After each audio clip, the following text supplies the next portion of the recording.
አልሐምዱሊላህ ላኩብሽ ትሙት ያለ አንድነቱን አወቅኩት። ኢጃዛ ገባሁኝ። ሚስቴ ጋር እኮ ነኝ አሁን። ሚስቴ ጋር ቁጭ ብያለሁኝ አሁን። ብታዩት ኢጃዛ መውረድ በጣም ደስ ይላል። እንዲ ኢጃዛ ቤቱ እንዲሁ እየዞርኩት ነው። አሁን ሚስቴ ጋር ቁጭ ብያለሁኝ። ተጃጃልክ ግን ትወጣለህ ብላኛለች። እኔ ግን በስሉኛለሁ። አንተ የወደፊት ባለ ማለት ነው። አንተ ከሴቶች ጋር እንዳትስማሙ ፈጣሪ ከሴቶች ጋር አውሬ ያርግ። በቃ ሴቶች ሁሉ አውሬ ይሁኑብህ። ለምን? አንተ የኔ ብቻ ስለሆንክ የማንም መሆን ስለማት አንተ አሽቃላጭ፣ አንተ ዱንዙዝ የማንም መሆን የኔ ብቻ ናት። ካርድ ሞልተማ ልደውል ስትል ቴሌ መጥቶ ታርግብህ። ሁሌ ባትሪ ሎ ይበል ስልክ። ጉላሚን አሚን በሉ። ልመርቃችሁ። እንደዚህ አይነት ባሊስታችሁ ልበል። ከተጃጃልክ ትወጣለህ ብላኛለች። አረ እንዴ እንደዚህ ከተጃጃልክባትማ እንዴት አታወጣም? እና እንግዲህ በስንት ዓመት ኢጃዛ ያገኘው እንደዚህ ደስ ይላል እያለ ነውና ደግሞ እግሯን ነው የሚረግጠውና የእግሯን ለስላሴ እየነካ ነው። የእሱን እግር አይታችሁታል? ግን አይ ወንድ ልጅ ስቃይ እኮ ነው። እና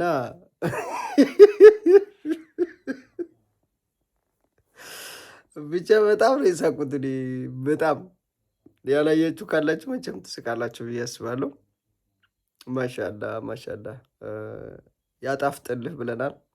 ኢጃዛህን በደንብ ተጠቀምበት። ያው በኢቃማ ነው የሄድከው ወይስ እንዴት ነው? ሾርጣዎቹንም እየጠበቅካቸው እንግዲህ ራስን እየጠበቅ እና ወንድማችን ደስ ይላል እያለ ነው። ተገናኘሁ እያለ ነው። እና ብዙ ጊዜ ሳውዲ አረቢያ ላይ ስትቀመጡ ኢጃዛ ይናፍቃችኋል። በቃ ስንት ስራቱን ጨርሳችሁ ኢጃዛ እስከምትገናኙ ድረስ ከባድ ነው ያለ ፍቅርና በነገራችን ላይ ሳውዲ ላይ ፍቅር አለ ብዬ አስባለሁ። በስልክ ጣቡ በስልክ ቢሆንም ናፍቆት አለ። ከዛ በኋላ ይኸውላችሁ ወደ ሀገር ስትገቡ እንደዛ እንደ ኢጃዛ እንዳታስቡ። ሀገር ቀንም ማታም አብራችሁ ስለሆናችሁ ጭራሽን በቃ ምን ልበላችሁ ውሻና ድመት ነው የምትሆኑት። እዚህ ሀገር በጣም ከባድ ነው። እዛ ሀገር ግን ስለማትገናኙ ትነፋፈቃላችሁ።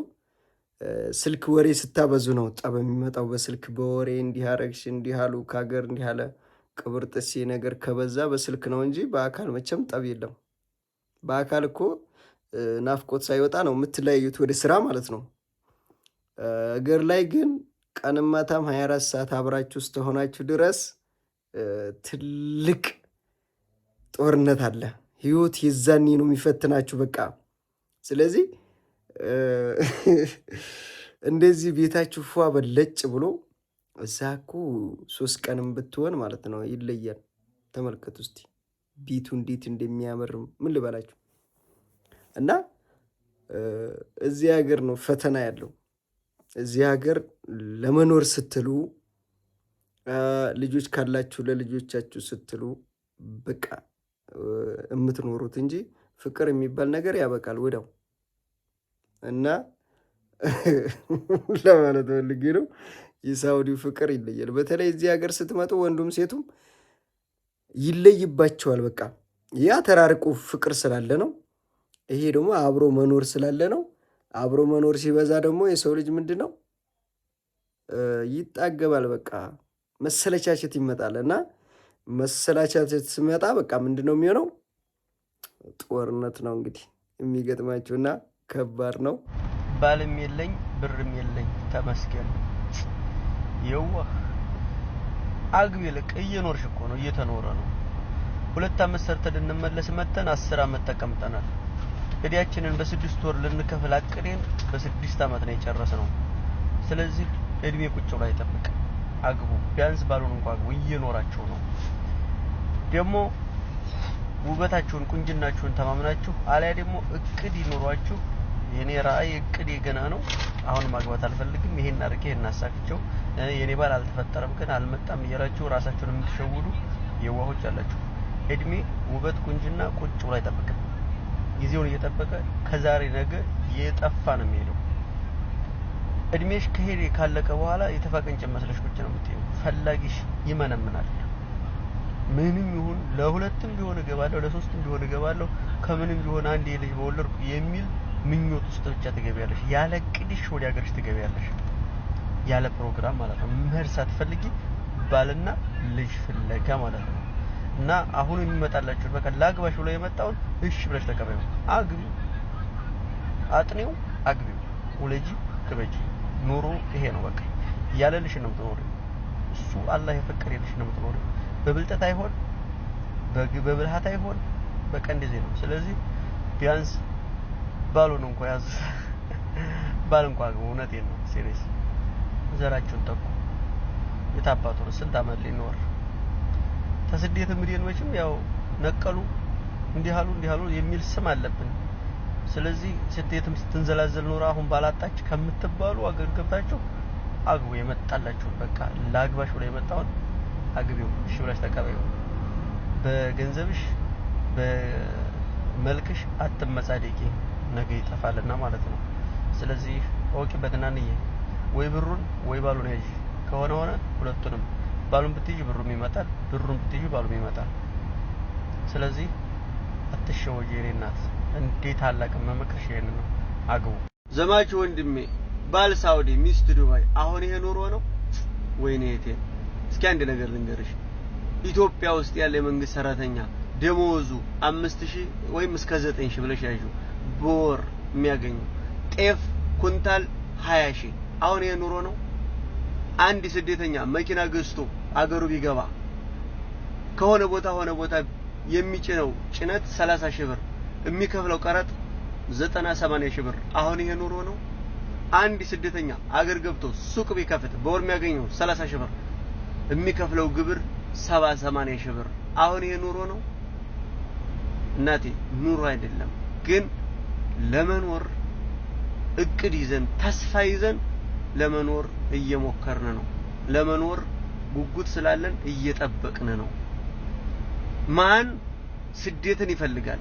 ማን ከሚስትና ከሚወዳቸው ልጆቹ ከቤተሰቦቹ ተለይቶ መኖርን ይመርጣል? ማን ኑሮ ብሎ ይዘዋል? ኑሮ አይደለም። አንቺ ዱባይ ስለሆነ ሳውዲ ስለሆነ ተራርቀው ሳውዲም ሆነው በወር ውስጥ የማይገናኙ ባልና ሚስት ነፋሉ። ይሄ ኑሮ ነው አይደለም። ግን ለመኖር ተስፋ ስላለን እየጠበቅን ነው። የኗሪዎች አኗኗሪ ሆነን ማለት ነው። ይሄ ኑሮ ነው? አዎ ኑሮ ነው ይለኛል ብለሽ ነው? በፍጹም ኑሮ አይባልም። እውነት ነው። እያንዳንዳችን ሆዲያችን አያስቸግረንም። አገራችን ለመኖር አንድ ሰው ለአንድ ሰው አይቸገርም። የሚያቀተው ነገር የለም። ግን የእናት የአባት የወንድምና የልጆቹን የቤተሰቦቹን ኑሮ ቀና ለማድረግ የተሻለ ነገር ፍለጋ ስደት ላይ እየተንከራተትን ነው።